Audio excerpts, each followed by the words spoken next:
Bienvenidas y bienvenidos a una sesión más de Aprende en Casa 3, la estrategia que la Secretaría de Educación Pública ha diseñado para que continúen con su aprendizaje en este periodo de contingencia. Soy la maestra Karina Araceli Flores Cordero, maestra de Historia en una secundaria del sur de la Ciudad de México, en el Cerro de la Jusco. Antes de iniciar con la explicación, recuerden que es muy importante seguir las medidas de cuidado para la salud. Lavarse continuamente las manos, mantener la sana distancia, utilizar el cubrebocas, no tocarse el rostro y realizar el estornudo de etiqueta. Recuerden tener a la mano cuaderno, lápiz o bolígrafo y su libro de texto. El propósito de nuestra sesión del día de hoy es conocer los eventos que ocurrieron en Mesoamérica con la llegada de los españoles y las primeras alianzas. Además, identificar las condiciones de vida en el Valle de Puebla, Tlaxcala. Esta sesión tiene el objetivo de conocer el proceso de avance de los españoles en Mesoamérica, desde su desembarco en Veracruz hasta la llegada a la Ciudad de México, Tenochtitlan. ¿Listas y listos? Comenzamos. Hablemos un poco sobre la lectura que presentaré a continuación. Es un texto retomado del libro La visión de los vencidos de Miguel León Portilla y que nos narra cuál fue la postura de Moctezuma II ante la llegada de los españoles. Dice de la siguiente manera: primeras noticias de la llegada de los españoles. De acuerdo con el testimonio de Alvarado Tezosomoc en su Crónica Mexicana, perturbado, Moctezuma por los varios presagios, hizo llamar a sabios y hechiceros con objeto de interrogarlos. Quería averiguar si había señales de próximas guerras, de desastres imprevistos o de cualquier otra forma de desgracia.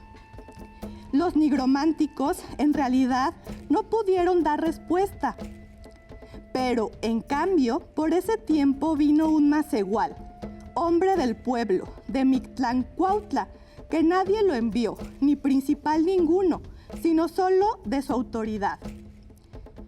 Luego que llegó a México, se fue derecho al palacio de Moctezuma y díjole: Señor y Rey nuestro, perdóname mi atrevimiento. Yo soy natural de Mictlancuautla. Llegué a las orillas de la Mar Grande y vi de andar en medio de la mar una sierra o cerro grande, que andaba de una parte a otra y no llega a las orillas. Y esto jamás lo hemos visto. Y como guardadores que somos de las orillas de la mar, estamos al cuidado. Dijo Moctezuma: sea enhorabuena, descansad. Y este indio que vino con esta nueva no tenía orejas, que era desorejado, tampoco tenía dedos en los pies, que los tenía cortados.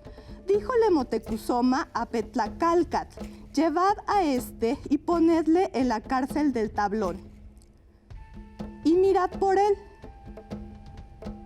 Hizo llamar a un Teutlamacaxqui, sacerdote, y díjole: id a Cuetlastlán y decidle al que guarda el pueblo que si es verdad que andan por la gran mar no sé qué, ni lo que es que lo vayan a ver, y qué es lo que guarda o encierra la mar del cielo, y esto sea con toda brevedad y presteza. Volviéronse con toda la brevedad posible a la gran ciudad de México, Tenochtitlan, a dar la razón de lo que habían ido a ver. Llegados a México, fuéronse derechos al palacio de Moctezuma, a quien hablaron con la reverencia y la humildad debida. Dijéronle: Señor y Rey nuestro, ¿es verdad que han venido no sé qué gentes y han llegado a las orillas de la gran mar, las cuales andaban pescando con cañas y otros con una red que echaban? Hasta ya tarde estuvieron pescando y luego entraron en una canoa pequeña y llegaron hasta las dos torres muy grandes y subían dentro.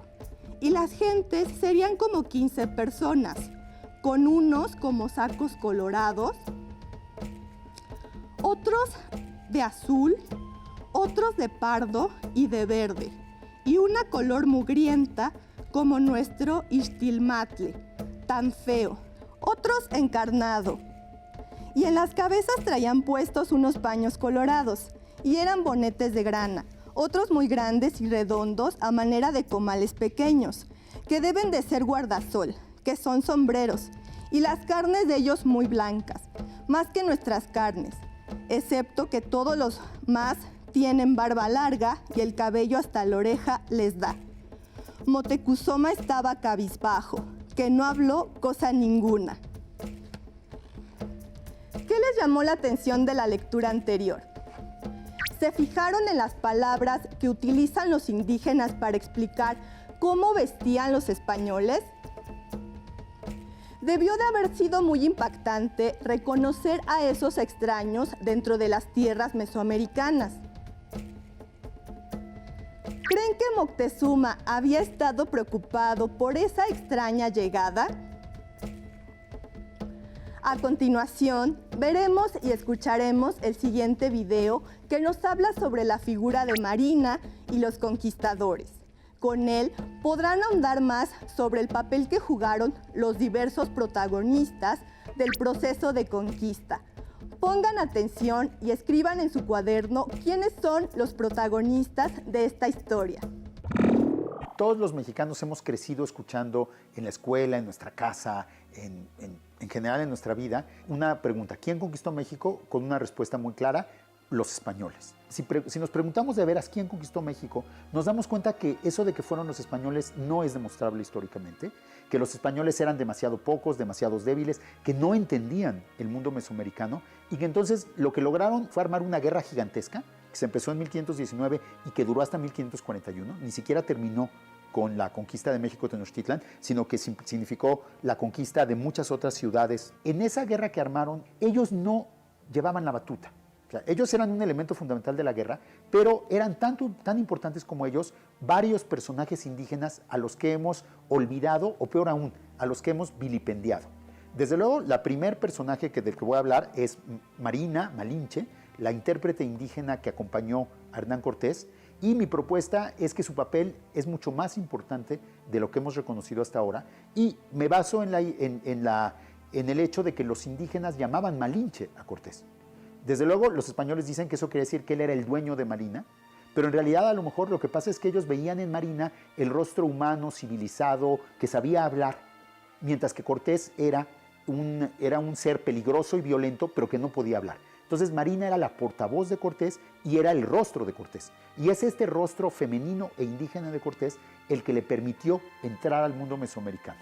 Entonces Marina juega un papel mucho más importante de lo que hemos reconocido hasta ahora, y otros personajes son los indígenas conquistadores, los tlaxcaltecas, los totonacas, los chalcas, todos los pueblos indígenas que se aliaron con los españoles y que realmente fueron los que condujeron la guerra. Ellos les dijeron a los españoles por dónde ir, a quién atacar. O sea, no digo que no sea cierto que los españoles también participaron en la conquista, desde luego que participaron, pero si tomamos en cuenta que los indígenas jugaron un papel tanto o más importante que ellos, y que los indígenas fueron los constructores del nuevo orden que surgió en el siglo XVI, también podemos reconocer que en realidad los indígenas han sido siempre participantes de la historia de nuestro país y que el periodo que llamamos prehispánico no terminó el 13 de agosto de 1521 y que la historia de los pueblos indígenas continúa hasta el día de hoy. Las diferentes respuestas que podemos encontrar a la pregunta ¿quién conquistó México? Nos ayudan a reconocer personajes de la historia que normalmente ignoramos y nos ayudan a imaginarnos una historia de México que se vuelve sorprendente. En vez de ser lo que tanto hemos conocido, nos conquistaron los españoles, hubo 3 siglos de colonia y luego vino la independencia, resulta que a lo mejor las cosas son diferentes. A lo mejor el periodo colonial empezó después de lo que decimos y a lo mejor en ese periodo colonial no fue solo, lo único que importa no es lo que hicieron los españoles, sino también importa lo que hacían los indígenas, lo que hacían las mujeres, lo que hacían las personas de origen africano, lo que hacían las personas de origen asiático. Podemos descubrir una historia que es mucho más plural, que es mucho más rica y que todavía no conocemos, porque justamente nos hemos enfocado tanto en la historia de los españoles, en su supuesta victoria y en la dominación que impusieron a partir del siglo XVI, que no hemos dedicado la atención que merece a las otras historias de México que podemos empezar a descubrir. ¿Qué les pareció el video anterior? Es importante destacar, como señala el investigador Federico Navarrete, que la historia de los pueblos mesoamericanos no acabó con el proceso de conquista. Y es interesante saber qué pasó con los pueblos originarios después de la colonización. Por ejemplo, con los aliados tlaxcaltecas o los mayas en el sureste mexicano. Hay mucho que conocer sobre el mundo indígena en el México antiguo y en la actualidad. Observen con atención las imágenes que aparecen en pantalla. ¿Pueden darse una idea del periodo que abordaremos en la sesión del día de hoy? ¿Quiénes imaginan que son los protagonistas de esta historia? En efecto, en la sesión del día de hoy hablaremos sobre la ruta que siguió Hernán Cortés para llegar a la Ciudad de México Tenochtitlan y cómo fue su paso por el Valle Central de México. Pero, ¿cómo era Mesoamérica antes de la llegada de los españoles? El territorio de lo que hoy llamamos México no era una nación como la conocemos ahora. El territorio estaba conformado por una gran diversidad de pueblos y señoríos. Para la llegada de los españoles, las relaciones políticas estaban determinadas por cuestiones económicas, principalmente a través del pago de tributos a los pueblos más poderosos, como fue el caso del Imperio Mexica, quienes además tenían un gran poder militar, el cual no dudaban en usar contra los pueblos que no aceptaran pagar el tributo impuesto. Por eso, cuando llegaron los conquistadores, los pueblos indígenas, aunque estaban acostumbrados a pagar tributo y a aceptar a diferentes dinastías reinantes, no estaban contentos ya con el Imperio Mexica. Este descontento y falta de unión política en los diferentes pueblos les permitió a los extranjeros construir fuertes alianzas entre grupos opositores a los tenochcas, no sin algún enfrentamiento previo en la mayoría de las ocasiones. Tal es el caso de los tlaxcaltecas. El 18 de febrero de 1519, Hernán Cortés partió de Cuba en un viaje de expedición hacia México. Contó con el apoyo de Pedro de Alvarado, Cristóbal de Olid, Diego de Ordaz y Antón de Alaminos. Al llegar a Cozumel, se le unió Jerónimo de Aguilar, quien había naufragado unos años antes y, por eso, conocía la lengua maya. De ahí partieron hacia el actual río Grijalva, donde tuvieron una batalla con indígenas chontales. Una vez concertada la paz, el cacique de Centla les otorgó 20 mujeres, entre las cuales se encontraba Malintzin o Marina. El asignar mujeres para el vencedor tenía en el fondo una vieja práctica de concertar alianzas por la vía matrimonial. Para abril de 1519, Hernán Cortés desembarcó en las costas de la isla de San Juan de Ulúa y, para aprovechar el marco legal que lo designara como capitán, fundó la Villa Rica de la Veracruz. Al mismo tiempo, se alió con el señorío de Zempoala, que era un estado totonaco, que pagaba tributo a la Triple Alianza de México, Texcoco y Tacuba. Para el investigador Luis Barjau, fue este grupo de zempoaltecas con quien Cortés entabló la primera alianza con los reinos indígenas. De agosto a noviembre de 1519, Hernán Cortés partió rumbo a la ciudad de Tenochtitlan, aproximadamente con 400 hombres, más los aliados indígenas. Muchos de los lugares que Cortés visitaría entablarían alianzas con el conquistador debido a que se encontraban sometidos bajo el mismo sistema tributario de los zempoaltecas. El camino por el que llegarían a la ciudad de Tenochtitlan sería una antigua ruta de comercio.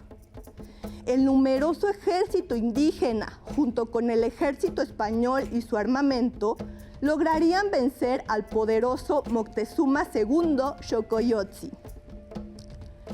Cuando los españoles llegaron a tierras tlaxcaltecas, no fueron bien recibidos y les hicieron la guerra, sobre todo al ver que venían en colaboración con tributarios del Imperio Mexica, los totonacas. Después de 3 intentos de detenerlos por la fuerza, el jefe de Tizatlán, Xicoténcatl, animó a los tlaxcaltecas a aceptar hablar con los españoles. Al ver que los españoles podrían ser recibidos por el tlatoani Moctezuma y, después de varias derrotas sufridas, decidieron recibirlos en Tlaxcala. El 23 de septiembre de 1519, Cortés entró a la ciudad de Tlaxcala, donde le informaron de la situación que vivían bajo el dominio del imperio de Moctezuma II. Los tlaxcaltecas dirigieron a los españoles hacia Cholula, por ser estos aliados de los mexicas. El 18 de octubre, Cortés cometió una primera masacre y sometió a los cholultecas. Cholula era una gran ciudad y un importante centro de comercio para la región. Una versión sobre cómo ocurrió la masacre para someterlos dice que mandó a reunir a los principales de Cholula y cerró las entradas del lugar, cometiendo así una matanza como respuesta a una posible emboscada. Otras versiones mencionan que la matanza se dio durante una celebración al dios Quetzalcóatl, pues Cholula era un importante recinto de adoración a dicha deidad mesoamericana. La matanza en Cholula significó una advertencia para los mexicas. Una vez controlada la ciudad, los españoles avanzaron hacia Tenochtitlan. Ante los ojos de los españoles se presentaba la majestuosa ciudad de México Tenochtitlan. El 8 de noviembre de 1519 fueron recibidos en el Palacio de Axayácatl. A continuación, relataré un fragmento de las cartas de Hernán Cortés que describe cuál fue su primera impresión de la ciudad. Esta gran ciudad de Temixtitán está fundada en esta laguna salada, y desde la tierra firme hasta el cuerpo de la dicha ciudad, por cualquiera parte que quisieren entrar a ella, hay 2 leguas. Tiene 4 entradas, todas de calzada hecha a mano, tan ancha como 2 lanzas jinetas. Es tan grande como la ciudad de Sevilla y Córdoba. Son las calles de ella, digo las principales, muy anchas y muy derechas. Y algunas de estas y todas las demás son la mitad de tierra y por la otra mitad es agua, por la cual andan en sus canoas. Y todas las calles de trecho a trecho están abiertas por donde atraviesa el agua de las unas a las otras. Y en todas estas aberturas, que algunas son muy anchas, hay sus puentes de muy anchas y muy grandes vigas, juntas y recias y bien labradas, y tales que por muchas de ellas pueden pasar 10 de a caballo juntos a la par. Y viendo que si los naturales de esta ciudad quisiesen hacer alguna traición, tenían para ello mucho aparejo, por ser de la dicha ciudad edificada de la manera que digo, y quitadas las puentes de las entradas y salidas, nos podrían dejar morir de hambre sin que pudiésemos salir a la tierra. El fragmento de Hernán Cortés sobre la descripción de la Ciudad de México Tenochtitlan refleja el asombro, ¿cierto? Del mismo modo que los indígenas pueden darse cuenta cómo, para describir a Tenochtitlan, Cortés la compara con ciudades españolas como Sevilla y Córdoba. Por otra parte, la importancia de las alianzas fue decisiva en el proceso de conquista. Desde la primera alianza con los empualtecas hasta 1524 o 1525 se concertaron otras alianzas. Tlaxcaltecas, Huexotzingo, Tepeshi, Tehuacán, Coscatlán, Tamazulapan, Zacatalan, los señoríos totonacos serranos, entre otros. Pero hubo otras alianzas que se concertaron por medio de la guerra: Tepeaca, Tecamachalco, Itzzocan, Xalapa, entre otros. Derivado de algunas alianzas, como la española tlaxcalteca, Tlaxcala fue considerada con privilegios dentro de la organización política de la Nueva España. Por ejemplo, la organización indígena tradicional fue respetada. El cabildo, máxima autoridad durante el virreinato, fue compuesto por indígenas tlaxcaltecas. Se creó el cargo de gobernador indio y gobernador español, ambos sujetos a la decisión del cabildo. Tlaxcala fue una población realenga, es decir, que dependía directamente del rey y en cualquier momento podían apelar a este sin que mediara alguna otra autoridad novohispana. Esto le otorgó una gran autonomía como pueblo tlaxcalteca. Para finalizar, los dejaré con el siguiente video que traza en un mapa virtual la ruta seguida por Cortés. Presten mucha atención.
El 8 de noviembre de 1519 se llevaría a cabo la primera entrevista entre Moctezuma y Hernán Cortés en la calzada de Iztapalapa. Malinche tradujo la conversación entre estos dos hombres de mundos diferentes.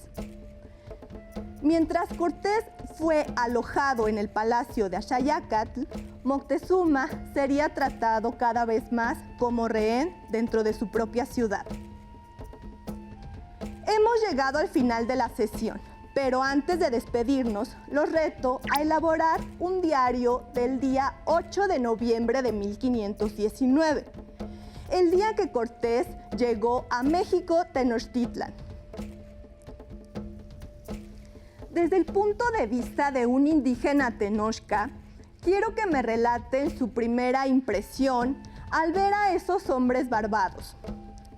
Con la ayuda de su libro de texto y sus apuntes, así como con el relato que escucharon al principio de la sesión, imaginen que acaban de ver por primera vez a aquellos extraños. ¿Qué les llama la atención de ellos?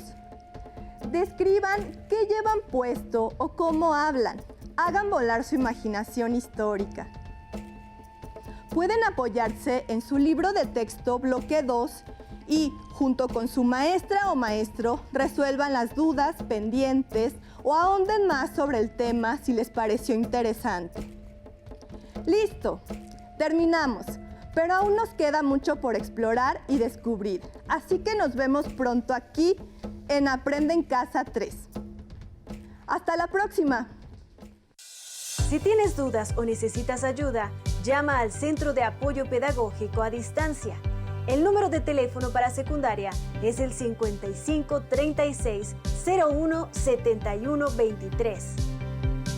Si requieres consultar los libros de texto en versión digital, recuerda que los puedes encontrar en la página conalitec.cep.gov.mx.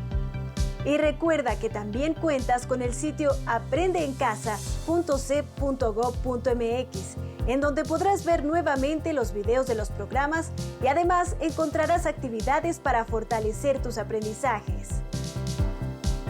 También te invitamos a que consultes la plataforma nuevaescuelamexicana.cep.gov.mx.